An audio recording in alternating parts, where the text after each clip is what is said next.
All right, this is always my most exciting when I can talk to Canada again all the time. I love that. So, Jim, welcome. Well, thanks for having me. Oh, my pleasure, and a shout out to Shauna for this introduction. Really, really appreciate it. And so, best way to start, Jim, if you could tell us who you are, a little bit about yourself. Don't say everything because then that'll be the whole interview. You'll have done everything that I'm supposed to ask you. Oh, I see. Okay, so just tell you the little bit. So I am really, as I said, a boring business person. I started my first business from the trunk of my car, and I grew it to a couple billion in sales.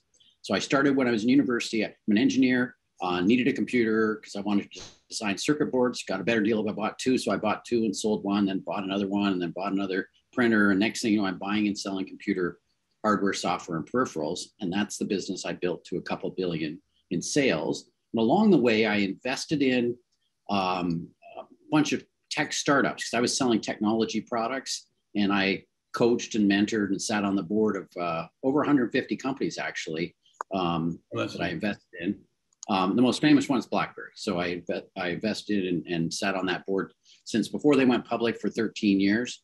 And then I retired, and I was retired for almost 5 years. And I sat on the board of this company, Danby Appliances. And the CEO resigned, and I said, "Oh, I can go in and run Danby." And I started running it, saying, "That's what I want to do. I want to run a business. I enjoy running a business." And then the ownership group said they wanted me to sell it, and I said, "How much for?" And they told me, and I said, "Fine, I'll take it." So that's how I ended up owning Danby Appliances. Okay. Well, let's see. That was my first 5 questions. Great. Tell us a little bit about family, where you're from, where you are now. So I live in Guelph. I have 4 adult children. They're all launched, married. I've got 7 grandchildren. And I haven't seen very much of them in COVID because of lockdown restrictions and travel restrictions, but they're all in Canada, spread across the country, and they're all doing well. Very cool. Any dogs? I do not currently have a dog. No. I have, but no, not right now. All no right. cats either. So as we've talked, this series is about recognizing leaders who care, and in the way that we know, and we've seen it a million times, where you can do even better in business by doing good, in your community. So when did you discover, before we go deeper in this, when did you discover your, if you will, your why, that famous why? Really, it happened more after I retired. So I retired, and I was sat on boards, and I was doing some consulting, a little bit of angel investing, and I realized after 5 years that was more hollow for me, and I really liked the operating of a business. And during that time, I actually did some charity work and tried and whatnot. And I learned that I don't even love doing charity boards because I'm too much of a driven business guy that wants to do a meeting in half an hour rather than 3 hours and not get anything done.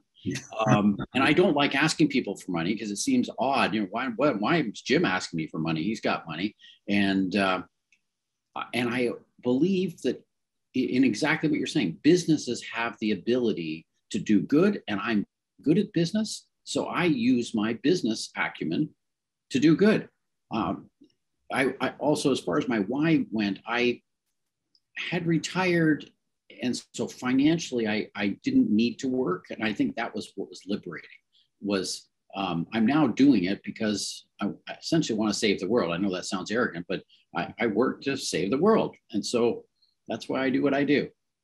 No, I like it. And yeah, I like it a lot because that's what we're trying to do. And it's become a story, if you will, of, successful entrepreneurs started in their basement, started in their trunk, things like that, as you did with EMG Data, I believe it was called, right? And so first question, was your basement corporate headquarters and your trunk was the satellite office? Or share with us how that journey evolved.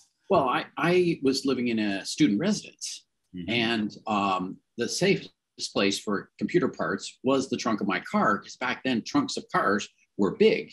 And so that's why it was literally the trunk of my car. And also in in space of a trunk, back then I could have thousands of dollars of stuff. Right now, computers are actually relatively inexpensive compared to what they were back then. Back then, you'd have just a bit of memory, it could be $5,000. So that's why it was, I say started in the trunk of my car. I didn't really have a basement, and I did have a kitchen table, but that was where it started. So as I mentioned, we try to help our clients align all their capital, financial and human capital, with impact. How do you find, or share with us your experiences on how a CEO of a company like Danby, where you have responsibilities for all stakeholders, shareholders, investors, employees, vendors, the whole list, and you have to lead and manage on that, and then at the same time get better results that benefits everybody at the same time. So the Danby tagline is "Do the right thing." And I originally started that in my previous business. Do the right thing was what I had instead of having an employee manual. So when something happened, I wasn't in the round, then how do you treat customers? How do you treat coworkers? It's really a very good manual, rather than saying, you can't do this, you can't do that, you can't do this, because you're not going to come up with all eventualities. Then somehow that kind of morphed into do the right thing for the world, do the right thing for the community. And you are right. Life is a little bit of a balancing act, because all of my employees would like to make more money, and the world needs more money and whatnot. I'm fortunate because I'm sole shareholder. So I always say shareholders eat last, right? So I can eat last, and it gives me control. But other stakeholders are suppliers and customers. I mean, it's everybody. But you need to make a fair profit, because you have a fair profit, then you can spread it around and satisfy more stakeholders. It can be a tough balance, and not, you have to have a skill set. I'm not saying it's a flattery, but you have to have a skill set that not everybody can necessarily do, and you can't please 100% of the people 100% of the time, type of thing. Well, that's true. But what I've found about being philanthropic is I actually get the staff support more than I would if I said, okay, I want you to make more freezers so that I can buy a bigger boat. Like that doesn't fly. No. Where when I say, oh, we're going to donate this, then I get employees giving up their weekends to help, because they want to contribute to the cause, and it actually attracts employees. It keeps them working at Danby, and it's actually quite win-win. And I discovered that sort of accidentally. I did that refugee project where I brought in 50 Syrian refugees to Canada, which required resettlement. So you had to find apartments or houses and get all the furniture and get all the cutlery and register the kids in school and all that kind of stuff. So it took a lot of volunteers to do that, and that got a lot of press. So it was an unintentional. There's two things that happened that I didn't know about or didn't intend. One was I got a huge volume of press, such that I now say I can divert marketing budget to doing good, because if you divert marketing budget to do good, it gets you get the press, which is sort of the same as the other, and it creates a warm aura around the brand. Say, oh yeah, Danby's a good company. Look at all the good they do. The second unintended consequence was I lowered my recruiting cost, or lowered my turnover, because I had people coming out of the woodwork saying they want to work for me, and people who work for me said this is a good company. So those were two unintended consequences. So it just happened to work out. Well, because it came from the heart, to not to be fluffy, but it came from the heart to do the right thing. It reminds me two things you've said. Mary Barra, who's the CEO of GM, she was looking through her manual. This is a little ways back for GM, and it was about 10 pages on how to dress, and she got rid of the 10 pages and she said, "Dress appropriately." Exactly. And so I bet you no employee read the 10 pages of how to dress, but they could read dress appropriately. And then another thing you just reminded me of is I'm not name dropping. He's a good friend. I met Richard Branson one and a half times by some stuff we're involved in the world. And we happen to get in this conversation about no one says they're proud of where they work anymore. And people used to say they're proud of where they work. And the pride comes from not how much you make. It comes from what are you helping what do you sell? How is that helping the community? And what you do, how is that? Because that's what fills our hearts and souls more than a salary at the end of the day. And that sounds like, to a great degree, what you're talking about also. That's right. Companies have, some people call it a brand, I call it an aura. Companies have an aura. And if you believe you're working for a good company, then you will work harder, you're going to be more loyal. And at the end of the day, you have to be fairly compensated, but it doesn't mean you have to be the top paid. As a matter of fact, if you're absolutely top paid, you're probably working for a bad company, because they have to force you to pay much, because that's the only way they're going to get people to stay there, is because they pay too much money. Well, they wouldn't say it was too much, but you're 100% right.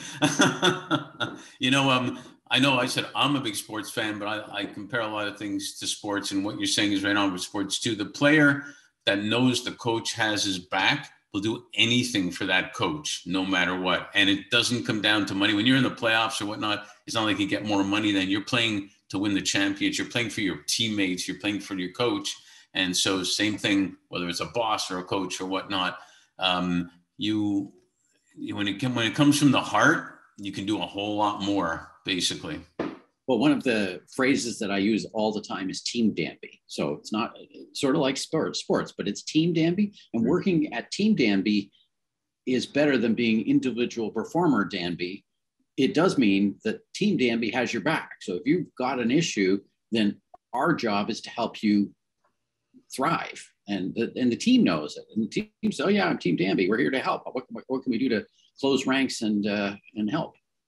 Yeah, well, it's a lot more fun celebrating a championship that you've won with other people than just yourself. I'm not saying it's not. Like if you're in singles tennis, I'm sure it's fun to win that. But it's a lot more fun when you go back in the dressing room or you go back to the office and look what we did, type of thing, for the community. And, we were talking about Gander before we got on. Look at the pride that happened there, what they did for people and how much work it was to like you said, for the refugees, almost a little bit comparison where they had to get food, they had to get lodging, they had to get all sorts of stuff. I mean, again, not to be redundant, what fills your hearts and soul is what makes you do anything. That's exactly right. Also, when you start a business, you end up doing some incredibly long hours and doing tough stuff. But the fond memories actually come from doing the tough stuff. It doesn't come from doing the easy stuff. Like it's just, I just have fond memories of driving overnight to make a delivery or sale or get stuff done. And it's fond memories, even though at the time you think, wow, this is really tough. Yeah, when I moved to Winnipeg, and I was in analysis, the finance and tax analysis stuff, and I saw the marketing guys were making way more money than me. And they were always asking me to come talk to the people about the finances. And I said to the CEO, I can do this. And so the first place he sent me was to the Mennonite community in Winnipeg, who were interested in real estate and different things. And some were coming in on buggies, some were coming in all different ways. And I'm like 25 and like, holy cow,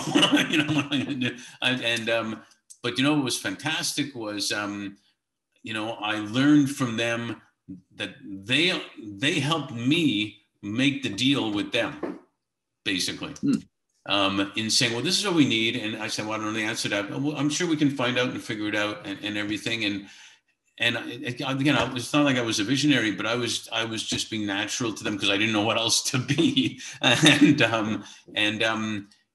I think they saw that. And then I learned a ton about, if I just care about them and listen to them about what they want and need and want to do, we can co-create it and win, Well, it also sounds like you were being genuine. And that's another rule of leadership, is just be genuine, complete with not being perfect. And if you're not perfect, people actually rally around more than if we're perfect. That's my opinion. Yeah, as long as we strive to be perfect. I try, but don't trust me, I'm not. So that's why everyone rallies around me. No, it's a way to go. It's almost a year ago now. I interviewed another CEO and he said, Mark, I'm having the best time being a CEO of ever. I'm more vulnerable than I've ever been, and I don't have to pretend that I know everything anymore. Well, also the best way to learn is to ask questions and not know everything. I mean, that's the best way is to be stupid, and it totally works. It does work. Some of us do it easier than others. Let's talk about workforce development, if I can, a little bit, and it might even relate to the refugees. We're very engaged in that type of thing, even all the way to untapped talent, where people are getting second chances, maybe coming out of prison, or people can't go to college, don't want to go to college. They just want to get credentialed at having a skill set that companies need. And so what we call untapped talent to a great degree. I know you've been involved in this arena, and you understand the importance of someone having the dignity of work and the domino effect of that. Can you share a little bit about that? Well, I one of my core philosophies is if you can work, you should work. And if you're capable of working, you should work. And the only reason I can have that as a basic philosophy is in Canada, there's an unlimited number of jobs. If you're willing to work, there are jobs. It's not like there's unemployment that you can't get a job. You may not get exactly the job you want, but there's lots of jobs, especially if you're willing to do labor, like work in a McDonald's or a Starbucks, or do construction, or anything manual. Mm-hmm. As far as development goes, I'm a big believer in constant learning. And I'm a big believer that most education, most valuable education, does not happen in school. It happens when you're out. And anyone who says, "Oh, I've got my degree, I now stop learning," I don't even want to hire them. It's like you want to hire someone, and I love the untapped talent. And I think that over the next decade or two, North America is going to have to tap that a lot more. Because demographics are not good in North America. Like, right. I'm right in the middle of the baby boom, and all the baby boomers are going to retire. And just look at the demographics. There isn't enough people to do the jobs necessary. And so I think we're going to go to the untapped labor pool, the people returning to the workforce, and that sort of thing. Yeah, and if I can relate it to the refugees, the good that most, if not all of them, will bring to the community, if nothing else, just as thank you in the future, is usually incredible. Well, I mean, the other thing about immigration and immigrants is we don't usually like the current wave of immigrants. So we didn't like the Irish, and we didn't like the Italian, and we didn't like the Jews, and we didn't like the Vietnamese, and we didn't like the current. And then within 10 or 20 years, you say, "Oh yeah, I'm part Italian. Oh yeah, great. You're a normal American. You're a normal Canadian." Well, I'm very convinced that the refugees that are coming in now, that's the way there will be. Also, there's been a number of refugees have been very instrumental in growing businesses. One of my mentors is a man by the name of Frank Hasenfratz, probably not well known internationally, but in my little community, Guelph, his company has 10,000 people. He died about 2 weeks ago. He was a Hungarian refugee. So he's a Hungarian refugee, comes to Montreal, lives in the train station for 2 weeks, getting his food from one of the people who works there, sharing their lunch, makes his way to Guelph, and then set up Linamar Machines, and they have 10,000 employees, do $10 billion in sales. So I think you're going to see that refugees are just like all other people, and they're just going to be part of the community. I'm going to ask you about influencers later, but my grandparents came from Poland and came from Russia into Canada, and they just have a whole different view because of the life that they had. And my grandparents used to say, with Kiev accent, they used to say, "As long as you have your health, that's the most important thing." And to your point about branding before, Aura, it wasn't branding. It was like real life. This is important because don't take it for granted. And I want to ask you a couple of things on that. How do you see, if you will, leaders who care how do you see the role Leaders Who Care have to play to ensure, number one, that the talent they have, their well-being is taken care of, and well-being meaning combination of financial, physical, and mental well-being? So I am what I consider a health person. And so I model health. So even before pandemic, I would go on walking meetings with people. So I would walk outside, and that was just part of who I am. I'm a gardener. So at Danby, we have a herb garden, and I would grow herbs, and I would make soup for the whole staff and stuff like that. And that's very bonding. It's equally as bonding as doing a burger day, which we did those too, and pizza days. But it's even a little more personal when you're making the soup out of ingredients that you grow. So I model it and support it. At the same time, you can't preach at people. People know what they should and shouldn't do, but you can't be too paternal, in my experience, to sort of say you must do that. Mm-hmm. I know in my previous business, I had two of my facilities, I had gyms, GYMs, not me. I got it. And actually, I had cafeterias, and I did inverse pricing. Inverse pricing being a burger and fries is $12, and a Caesar salad is $4. And because people vote with their dollars too. I mean, partly the reason people eat poorly is food that's relatively available and relatively low priced is bad food. Too much sodium, too much fat, too many calories. That's brilliant.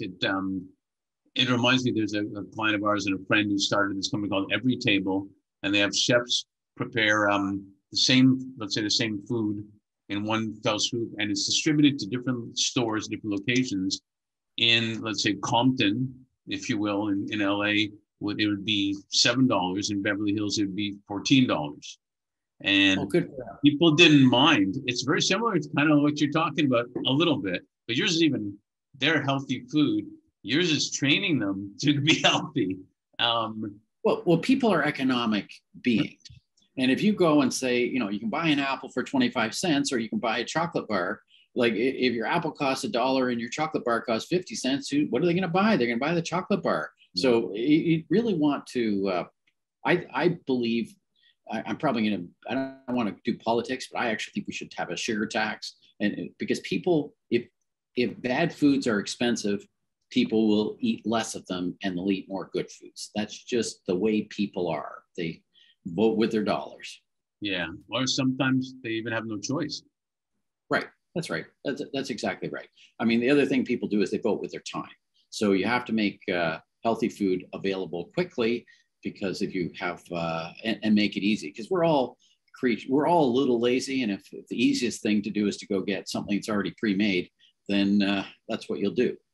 Yeah, it's comfort food. My problem is I'd probably buy the chocolate bar and the apple, and figure out what to do there. But I think that's brilliant, actually, to do that.